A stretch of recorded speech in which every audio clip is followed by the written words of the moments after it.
Hey guys, welcome back to another video. My name's Corey J and I'll be your teacher today. In today's video, I'm going to teach you how to create your very own peg people. So peg people just like this. And I'm going to show you how to create them from these little wooden peg doll blanks. Okay, so let's start with supplies. Okay, so first you're going to need a little peg doll to paint. And you're also going to need some acrylic paint. So today we're going to be using acrylic paint for this class. And I'm going to show you how to mix different skin tones from primary before we start. So you just need your primary colors. So red, yellow, blue, and then white and black. And also I am going to be using a pre-mixed green just because I have one. Another thing that you'll be needing is some paint brushes. So just like a medium and a tiny detail brush, as well as a water bucket and some rags. And also you'll need a painting palette. So I like to use these food trays here that they're just easy to peel off and clean as the paint peels right off of them.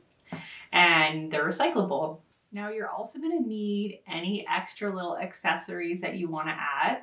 So for these two, I created little glasses. So I'm going to show you how to do that out of some tiny wire. So if you want to do that, you'll need a thin, small wire, as well as any extra accessories that you want to add. So I'm also using different pieces of cardboard to add accessories onto mine. So if you have thin cardboard, that works really well to cut out and add little accessories on, as well as some glue to glue them on. And lastly, you need a little bit of painter's tape, just if you want to make things a little bit easier on yourself. So painter's tape as well. And one last thing before we get started. So today I'm going to show you how to paint a little person, but a lot of people also make pets out of these peg people. So like this creator right here, she likes to make pets out of hers and she sells them online. So that's another application of creating these little peg people. You could make peg animals instead. Okay, that's it to start. Let's get into the video. I want to start by showing you some peg people I made for my wedding. So this is me and my husband here. And I based these peg people off of our outfits on that day, which you can see in the photo here. So what you want to do is you want to pick a photo that you can emulate the outfits onto. And when you paint the outfits, you want to paint just a simplified version because they're so small. And when you look at the back here, you can see my little hair clip that I had in for that day. So you can really have fun with it. And you can also add little accessories, like I add glasses and some flowers. So there's lots you can do. Okay, so I'm going to grab a palette and my paintbrush, and then I'm going to grab a little bit of white here and some yellow and some red. And we're going to start with a skin tone mixing exercise. So I'm going to show you how to mix light skin tones, some medium skin tones, and some dark skin tones. So we're going to start with light, and I'm going to start by mixing the white and the yellow together. And I'm just going to start by adding a little bit of red. So just a little tiny bit of red. And for all these skin tones, I'm just going to mix them from primary colors. So yellow, red, blue, and I'm also going to use a pre-mixed green for it as well. But basically just those three colors, so white, yellow, and a tiny bit of red, and I get a first light skin tone. And then I'm going to add a little bit of white to it and just lighten it just ever so slightly. And as you can see, that already makes a big difference. So that would be someone who's very, very fair, or someone who has a very light skin tone. And then if your skin tone has a yellow undertone, you can add a bit more yellow to it. And just by adding tiny, tiny bits of color, you can see how the skin tones really change. So this one has just a slight yellow undertone to it. So just by adding little bits of different colors, you can really change the skin tones quite a bit. So next I'm going to go in with some yellow and some red, and we're going to mix some medium skin tones. So to start, I'm going to make an orange color. So I'm going to mix the yellow and the red to make an orange. Now all these colors differ depending on what brand of paint that you're using. So just keep that in mind. I'm going to grab a little bit of green here now, and I'm going to mix the orange and the green together. And so when I mix, you'll see that the colors start to change so strongly. They totally turn into different colors when added to each other. And you should be aware of what's called color bias. So sometimes the chemicals in the paint don't like each other and your color will turn muddy. And in that instance, you should just try a different brand of paint. But here's my first mid-tone skin tone here. So this one's a very sandy color here. And then I'm going to add in some red and see how it changes again. And as you can see, red is a very dominant color. It takes over very fast.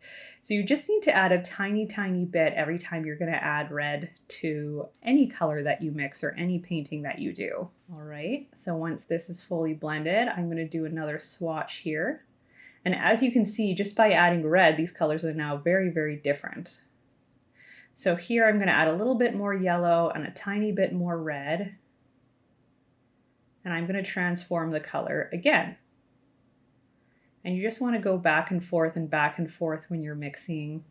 I'm going to add even more yellow because it's a bit on the red side for what I'm trying to achieve here. So a bit more yellow here. Keep adding it in, and as you can see, the color just totally changes.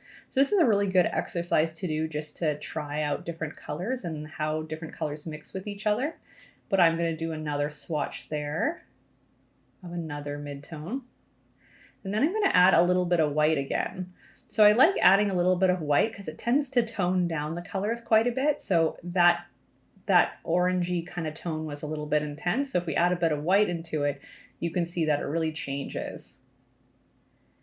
And there we have another tone right there. So just by using primary colors, you can get a whole range of different types of skin tones. Now I'm going to move on to the darker skin tones. So I'm going to grab this red here, and I'm going to grab some green and mix those together to start. So red and green together typically make a brown tone, and it just depends on what type of red and what type of green that you're using. So this one is going to be a little bit more red dominant than a different type of paint that I might be using or a different brand. And I'm also going to grab a little bit of blue for this and add in some blue. So we're going to use the rest of the green. Start with that, mixing it all together. And as you can see, we start to get this really beautiful brown color. So I'm going to do a swatch of that to start.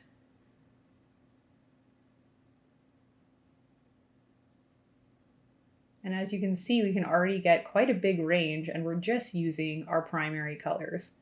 And then I'm going to add in some of this blue. Now, typically I'd be using a darker blue for this. But this is the blue I had right now, so that's what I went with, and I still get some really good results here. So by adding the blue, it changes the color again, and it's quite different.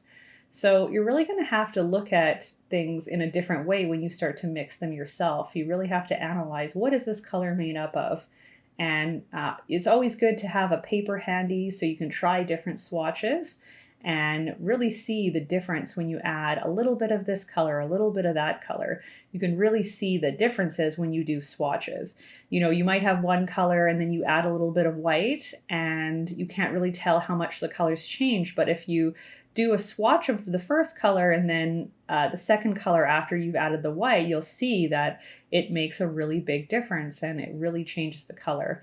And so I recommend totally that you should have a little piece of paper beside you when you're mixing colors for any of your works, and then you can swatch them and see the difference. See the difference between adding a little bit of white there. That made a big difference in the color. So these are just some ways that you can use primary colors to mix all different types of skin tones. So pick whichever one is closest to the skin tone you're going to use for your peg person, and then play around with different swatches of that color until you get the right one. Okay, so I'm going to use this little wooden peg person for today's tutorial, and I'm going to show you a bunch of different ways that you can achieve different parts of the peg doll, and I want you to use them as inspiration. So to start, I'm going to take some green tape here, and I'm just going to tape off the head. So I'm going to do this so that I don't have to worry about getting the skin color that I choose all over the body. And I just want to make a nice clean line here. So what I'm going to do is line up the tape here. This is just typical painter's tape. And then I'm going to rip it and keep putting little pieces all around as the tape doesn't bend really nicely as it's a curved surface here. So you're going to have to rip little pieces and achieve that flat surface that way around the base of the collar here. But I just want to make it so that I have a little clean painting surface and I don't have to worry about getting paint all over the body. And then once I've taped it down, it's going to look like this. Nice and ready for the first coat of the head here. And then I have a pre-mixed skin tone color here that I'm going to use today, and I'm going to go ahead and paint. So I'm just going to go and paint this on, and I'm going to start by using lots of paint here, and then I'm going to clean off my brush and swirl my brush on to pick up all the extra little globs that I have so I have a nice smooth finish. And I do this twice. So I am going to do 2 coats of this skin tone color here because I did find it a little bit see-through. So you can always do 2 coats of something. So now I'm going to take off the extra on my brush. And as you can see, I'm just going to twirl it around with a little paint on my brush. And it just lifts up all those extra little globs that I have. So I like this technique because first, you get a nice thick coating, but second, you don't have any extra globs on it when it dries. So you can repeat this process twice to create a nice flat tone to start on. And just use whatever color works for your project. Okay, so now I've done 2 coats here and it's nice and clean and dry. So what I'm going to do is I'm going to remove the tape. And you just want to remove the tape slowly. But you can see that once you remove it here, I'm going to have this nice clean line and just the little head painted, which is exactly what I wanted. So that was easy and I didn't have to worry about getting that paint all over the body. And so you can always use painter's tape to mask off different areas. Okay, so next I'm going to add in a little bit of blue here and I'm just going to paint an undershirt for what I'm going to do. So this is going to be a little peg person of my friend. We have the same little overall outfit that I'm going to show you in a second. So I'm going to paint her in this little overall outfit with a blue shirt underneath. So in the photo I show you in a second, I'm wearing a maroon t-shirt underneath, but she's going to be wearing a blue one. So I'm going to start by just painting the body totally blue. Now you could do the reverse technique where you tape off the head and just paint the body, but I just find the body is so much easier to paint cleanly, so I never did that. And so here I have just a full blue body, and now I'm going to start to paint the little outfit. So here you can see this is me wearing the little overall outfit that I'm going to try and achieve here, and it has a really strong pattern. And so I'm going to show you how I did this. So the first step is just to create a base color of the underneath color, the basic color of the whatever clothing item that you're going to do. So for me, it's going to be this maroon color jumper. So to start, I'm going to create that plain maroon color jumper on me, and then on my friend here, and then I'm going to paint a pattern on top. And the easiest way to do this is to break down the clothing into little shapes. So I'm going to break down this jumper into a front panel and a back panel, and then I'm going to connect those. So that's what I'm doing here. I have the front panel here, and then I have the back panel, and then I'm going to connect them at the sides. And so just think about it as a basic shape. And this is a little bit different from painting on a flat surface because it's a curved surface and it's 3D. So you really have to think about it in a different way. But the good thing about acrylic paint is that it's really easy to paint over. So if you make any mistakes, don't worry about it. You can just paint over it. And then I'm going to go through with a tiny brush here and just kind of fix up the shape. So anywhere that I want the shape to be a little bit more defined, I'm going to do that with a smaller brush just because it's easier to get in there. So as you can see now, I've created the front panel and the back panel and then the sides attaching. And then after I just fix this up a little, I'm going to go ahead now and do the straps that attach the front to the back. And you can really see the shape of this outfit starting to take shape onto the little peg person. Now, one thing is with the peg people that I do, I don't create arms. I just kind of leave the arms out. But some people like to paint on arms to their peg people. So you just have to decide what's best for you. I think it's cute with no arms. So I'm just going to leave the arms out and just paint the outfit around. Okay, so now that I have two base coats of the main outfit here, now once it's dry, it's time to go through and create the design. So I'm going through with this tiny brush here, and I'm just going to create a basic simple design that kind of emulates the same colors as what I'm wearing here. So when you create outfits for peg people, you don't want to create exactly what it looks like. You want to create a more simplified version because you only have a small space to work with. So you really have to keep an eye out for, what details you want to add and what details you need and what details make sense. And then how can you simplify those details and add them on so that you have enough room to paint them on and that they still make sense. So that's really what you want to think about when you're doing outfits. But this worked really well. Just like the little patchwork, I did a separate color per patch, and I really thought that it came together and really looked like the person. So then when I wanted to go through and just separate the legs, because this is a jumper and not a dress, so I just put a little line down the front and the back here. And you'll also see in this clip that I had added the little buttons at the top. And you can see that I achieved a nice simplified version of this jumper for my friend here. Okay, so next I'm going to mix a hair color. So for this hair color, I'm going to be mixing black and some orange here, and I'm going to create a brown tone.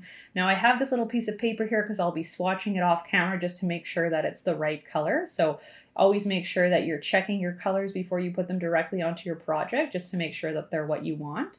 But once you've mixed a color that you're happy with, you can go ahead and create the hair.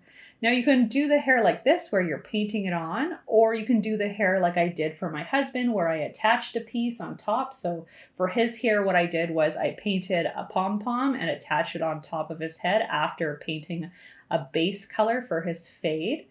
So I painted that on first, and then I attached the pom-pom on top to really create that look of his hair, because his hair stands up nice and tall and I wanted to capture that.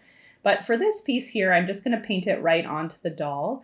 And I always like to start with framing the face first with the paint, and then I can fill in the back after. So just always start framing the face, start with the bangs, start with the side hair, and make sure you're happy with that. And then once you're happy with that, you can go ahead and fill in the back. And you can also bring the hair down onto the doll's back. So I did that with my piece for my wedding, as my hair is quite a bit longer than my friend's hair here. But for her hair, I'm just going to bring it down just a little bit onto the back there, but that's what I ended up with. And you can always add bows or anything on top. So next I'm going to show you how to create some glasses. So I'm going to use this silver wire here. And it's really quite simple. You want to take a pencil and then you want to twist the wire around the pencil. And that's going to create your first little glasses hole here, your first little glasses shape. And then what you're going to do is you're going to do the same thing again for the second shape. So for the second lens here, I'm going to go through and do the same thing. The second one's always a little bit more tricky because you have to make sure that you don't squish the first one. But then you'll end up with something that looks like this. So already you can see the glasses starting to form here. And you can use any type of wire. I just chose the silver wire here. You want to make sure that the hair is nice and dry when you do this because you don't want to ruin the hair that you just painted. So always make sure that the hair is super, super dry, but you want to just check to see, where are these glasses going to sit, and are they bigger or are they too small? Are they big enough? Are they perfect? And then you can go ahead and just kind of shape them around the little doll's head. Now I'm going to use this blank here just to shape them because the hair for mine was a little bit wet and I didn't want to ruin it. So you can just go ahead and shape them. And then once you have them shaped, you're going to go ahead and clip off the ends. You want to keep the ends a little bit long so they can wrap around and that they'll stay on. But once you do that, you can pop them on and just make sure that they're good. Now I just want to show you another alternative. So this is a thin wire that I got. as well. This is a bit thinner, and this one is typically used for making like flower crowns and floral arrangements. And so this one worked really well as well. So you can use any type of thin wire for this.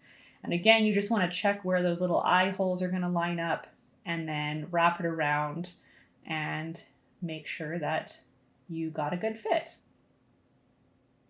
And then here you have it, my two little different types of glasses and accessories that I can use for this little peg doll here. Okay, next you want to put the glasses on if you're using glasses and use those to make the eye holes. So you don't want to make the eye holes with the glasses off because then everything won't line up properly. So I put the glasses on, I made some little eye holes here for my friend, and then next I'm going to go ahead and paint them in. So I'm just using a really tiny paintbrush here, and I'm going and filling in her eyes, and I wanted to make her little eyelashes. So I just used the tiniest part of the brush to make these little cute eyelashes here. And with my peg dolls, I don't create any mouths or nose. I like them to be just the eyes. I think they look really sweet that way. But you can go ahead and draw on a mouth and a nose and ears and anything that you feel like you want to on yours. And then once I have the black done, I'm going to go ahead and just make the slightest little dot here of white as a nice little reflection. And you'll see that I made the reflection a little bit too big on one, but you can always go ahead and paint back over it. So you can see that I'll just take a little bit of black paint here and really just barely touch it, and it'll make a really big difference on this little white part here. So I just add it in and then it's perfect. Okay, next I want you to think about some accessories for your little peg doll. So this is a little heart I painted. This is just a little heart that's out of construction paper. I painted it red on both sides, and then I'm going to glue it on here. So always think about how you can accessorize, because that's, I think, one of the really fun parts about creating these type of peg people is adding different objects like glasses or hearts or anything, and just really making them unique in your own. And I also wanted to create a little butterfly to put on my little peg person's head here, on my friend's head, just as like a little good luck charm. So you'll see that I do that next. And I just glued them both on with this white glue here. So now I got my little heart on her. She's got her glasses. And she's looking super cute so far. Next, I'm going to add a butterfly. Okay, so here's a little butterfly accessory I made. I just made this out of a thin construction paper and painted it to look like a butterfly.